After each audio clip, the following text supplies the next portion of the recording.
نحمدہ و نصلی علی رسولہ الکریم اما بعد۔ نماز کے اندر جب ہم رکوع سے کھڑے ہوتے ہیں تو سمیع اللہ لمن حمدہ کہتے ہیں، اور اس کے بعد پھر ربنا لک الحمد یہ کلمہ عام طور پر پڑھا جاتا ہے، جبکہ اس موقع پر جناب نبی کریم صلی اللہ علیہ وآلہ وسلم سے 3 طرح سے یہ تسبیح مروی ہے، منقول ہے۔ ربنا لک الحمد، ربنا ولک الحمد، ربنا ولک الحمد حمدا کثیرا طیبا مبارکا فیہ۔ یہ جو تیسری تسبیح ہے ربنا ولک الحمد حمدا کثیرا طیبا مبارکا فیہ، اس کی سب سے زیادہ فضیلت ہے، لیکن ہمارے عرب میں ایک ہی تسبیح ربنا لک الحمد ساری زندگی وہی پڑھی جاتی ہے، لیکن فضیلت اس تیسری تسبیح کی سب سے زیادہ ہے۔ بخاری شریف کی روایت میں ہے کہ ایک مرتبہ جناب نبی کریم صلی اللہ علیہ وآلہ وسلم نماز پڑھا رہے تھے، تو آپ نے جب سمیع اللہ لمن حمدہ فرمایا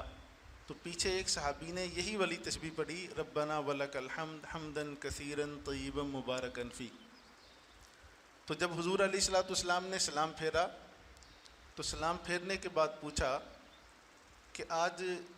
یہ خلاف معمول تسبیح کس نے پڑھی؟ تو ان صحابی نے ہاتھ کھڑا کیا کہ جی یہ کلمات میں نے پڑھے ہیں۔ تو آقا کریم صلی اللہ علیہ وآلہ وسلم نے ارشاد فرمایا کہ میں نے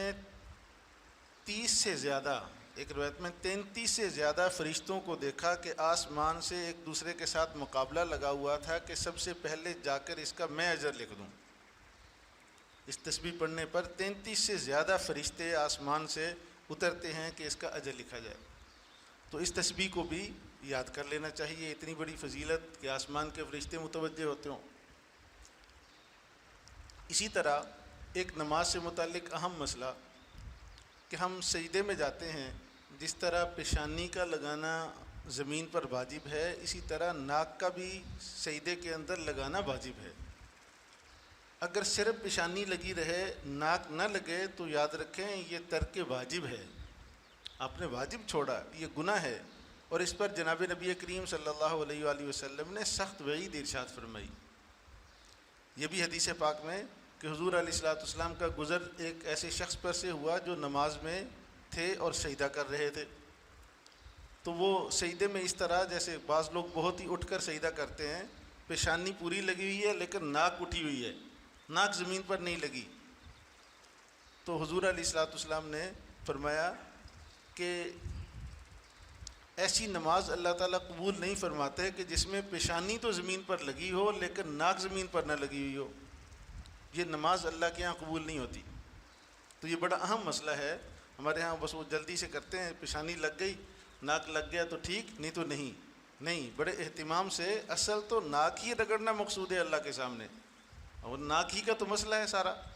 تو یہ ناک لگانا زمین کے اندر واجب ہے۔ اسی طرح نماز کے مسائل میں کہ سجدے میں انسان جاتا ہے تو بسا اوقات سجدے کی جگہ پر دیکھا کہ کوئی تنکے وغیرہ ہیں، مٹی وغیرہ ہے، تو اس نے جاتے ہوئے سجدے کی جگہ پر پھونک مار دی، تو جناب نبی کریم صلی اللہ علیہ وآلہ وسلم نے اس پر سخت وعید ارشاد فرمائی کہ پھونک مار کر سجدہ کرنے سے بہتر ہے کہ انسان انگاروں پر سجدہ کر لے، یعنی جس کو اس حالت میں بھی اپنی پیشانی اور ناک کی فکر ہے کہ اس کو مٹی نہ لگ جائے، فرمایا پھر یہ کس چیز کی نماز پڑھتا ہے، یہ تو آگ کے انگارے پر کر لے۔ یہ سجدہ تو انسان اللہ کے قدمین پر ناک اور پیشانی رکھ کر رگڑ رہا ہوتا ہے، اور اس کو یہ غم ہے کہ اس حالت میں میری پیشانی اور ناک کو تنکے نہ لگ جائیں۔ اور دوسری طرف آقا کریم صلی اللہ علیہ وآلہ وسلم نے یہ بات بھی ارشاد فرمایا کہ جب انسان سجدہ کرتا ہے تو سجدے کے دوران جو مٹی یا تنکا زمین پر لگ جاتا ہے، زمین سے پیشانی پر لگ جاتا ہے، فرمایا جب تک وہ مٹی اور تنکا پیشانی پر لگا رہتا ہے وہ مسلسل اللہ کے ذکر میں مصروف رہتا ہے۔ اتنی بڑی فضیلت کی چیز ہے کہ وہ تنکا اور مٹی لگ جائے تو اس کو جھاڑنے میں جلدی نہیں کرنی چاہیے، الا یہ کہ انسان کو وہ متاثر کر رہی ہو، ورنہ لگی رہے، وہ عبادت کے اندر مصروف ہوتی ہے، وہ ذکر کر رہی ہوتی ہے۔ تو یہ نماز سے متعلقہ موٹے موٹے مسائل انشاءاللہ آگے بھی عرض کروں گا. اللہ مجھے اور آپ کو توفیق عمل نصیب فرمائے. الحمدللہ.